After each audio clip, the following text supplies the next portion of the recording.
En el vídeo de hoy vamos a hablar del peso de la vida, un documental que va sobre trastornos alimenticios.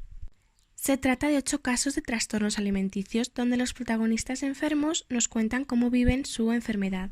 El primer caso es Alejandro López, que sufre bulimia nerviosa desde hace 20 años.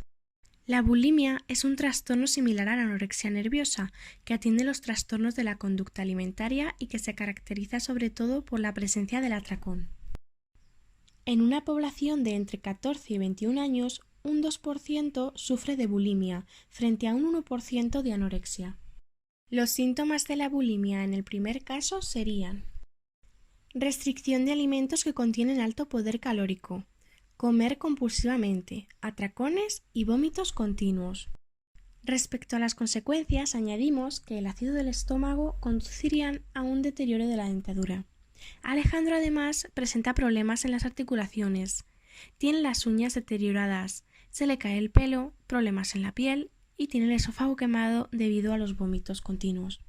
Hay pacientes que llevan muchísimos años con este trastorno y que han aprendido a vivir con ello. Una vez conscientes de su enfermedad, se puede empezar a hacer cambios, aprender a vivir, a modificar tu conducta y aprender a reconocer la enfermedad para saber luchar contra ella, crear una nueva identidad sin este trastorno. Pero para ello se necesitarían unidades psiquiátricas y pedir ayuda. En el segundo caso tenemos a Natalia Simón, que lleva 30 años enferma por anorexia nerviosa restrictiva. La anorexia se trata de un trastorno mental caracterizado por un miedo intenso a ganar peso, incluso a convertirse en obeso. Para ello, la paciente restringe alimentos y puede llegar al ayuno. Es una enfermedad grave con un gran riesgo de cronificación. La paciente baja de peso a través de dietas muy restrictivas, ayuno prolongado y abundante ejercicio de intensidad moderada. Uno de los principales síntomas de la anorexia es la sensación de verse gorda sin estarlo en realidad. Las consecuencias que ha sufrido Natalia por culpa de esta enfermedad son, además de secuelas físicas, perder el trabajo, perder amigos y tener un carácter arisco. La anorexia y la bulimia, sobre todo las de tipo crónico, tienen un efecto devastador en las familias. Son enfermedades que deterioran muchísimo. Muchas veces la familia pierde la esperanza, sobre todo la esperanza en los tratamientos, y muchas veces no son capaces de aceptar que su familiar tiene una enfermedad crónica. El tratamiento a seguir en este segundo caso sería el tratamiento interdisciplinar, es decir, un equipo en el que participen profesionales con diferentes especialidades: psiquiatras, médicos, psicólogos, nutricionistas, endocrinos y educadores sociales. En el tercer caso nos presentan a Lali, que está embarazada de 6 meses y en recuperación por una anorexia nerviosa. Lali nos cuenta que cuando se enteró de que estaba embarazada, su primer pensamiento fue: voy a coger peso. Los miedos intenta llevarlos fuera, necesita que se vayan de su mente, porque si no, volverá a recaer. Cree que esto va a ayudarla, porque ahora pensará mucho menos en el tema de la comida para dedicarse a su bebé.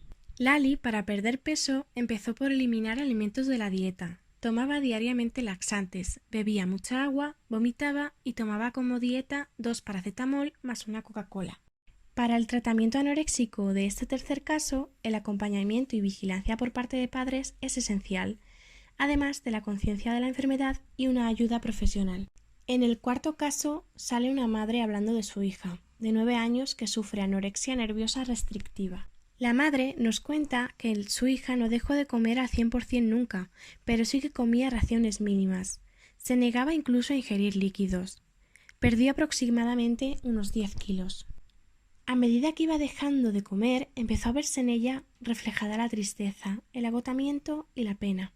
Existe un sentimiento de miedo, debido a que te das cuenta de que tú solo no puedes luchar contra la enfermedad. Necesitas la ayuda de especialistas. Hay un cambio en el perfil epidemiológico de los trastornos de alimentación, un adelanto en la edad de inicio. Esto ha significado a nivel terapéutico y de tratamiento que veníamos recibiendo cada vez con más frecuencia casos de niñas más jóvenes, niñas incluso en edad escolar. Estamos hablando de anorexias que aparecen en la edad de 9, 10 y 11 años. La tasa de ingresos en menores de 12 años se ha triplicado en los últimos 5 años. La idea fundamental es que si estos pacientes se cogen a tiempo y se tratan, el pronóstico debe ser positivo. Es un proceso largo, arduo y lento, pero en el sitio adecuado, con los profesionales adecuados, se puede conseguir resultados positivos. En el quinto caso tenemos a Marta, que está en tercero de la ESO y en tratamiento por anorexia purgativa. Marta sufre esta enfermedad debido a que consultaba páginas web. Explica que hay algunas páginas muy específicas que realmente te dan muy malos consejos.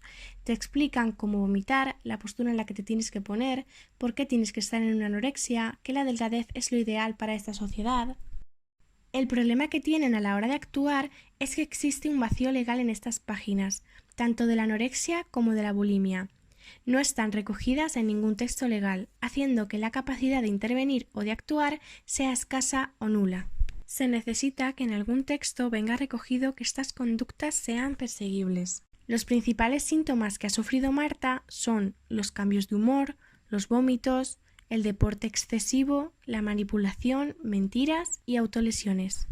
En el sexto caso tenemos a Miguel Pascual, que está en primero de bachillerato y en tratamiento por anorexia atlética restrictiva. Miguel nos explica que cuando estaba en las últimas sabía y veía que estaba muy bajo de peso, que no estaba bien, que en ocasiones daba miedo de cómo estaba, pero pese a verlo recalca que quiere seguir bajando de peso.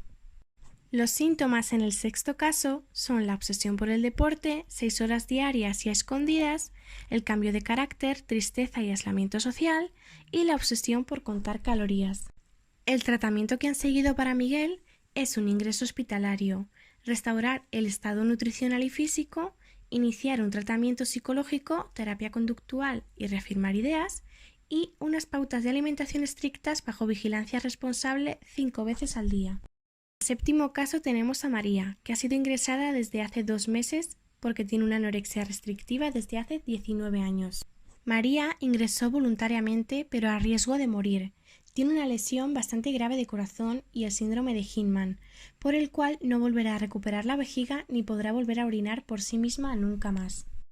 Los tratamientos para este tipo de trastorno son largos, porque la frecuencia de recaídas es muy importante, la manera de prevenirlas. Son tratamientos de 4 o 5 años con el fin de controlar al paciente, hacerle un seguimiento y prevenir recaídas. El ingreso cuesta aproximadamente unos 6.000 euros mensuales. No existe, por desgracia, ninguna ayuda para este tipo de enfermedades y las mutuas esas enfermedades no las cubre, y si las cubre, como mucho serían 30 días. Por último, tenemos a Jacqueline, que es ingresada por segunda vez por una recaída de anorexia. Los síntomas que sufre Jacqueline son soledad, inseguridad, falta de apetito, incluso escasez de sed y dieta compulsiva. Su tratamiento consistiría básicamente en el ingreso en clínica, apoyo con compañeros y psicólogos y el apoyo familiar. La conclusión que sacamos es que vivimos en una sociedad empeñada en la perfección física, y ello puede ser la consecuencia de bastantes trastornos alimenticios, siendo la anorexia y la bulimia las más frecuentes. Y con esto damos por concluida la presentación. Gracias por su atención.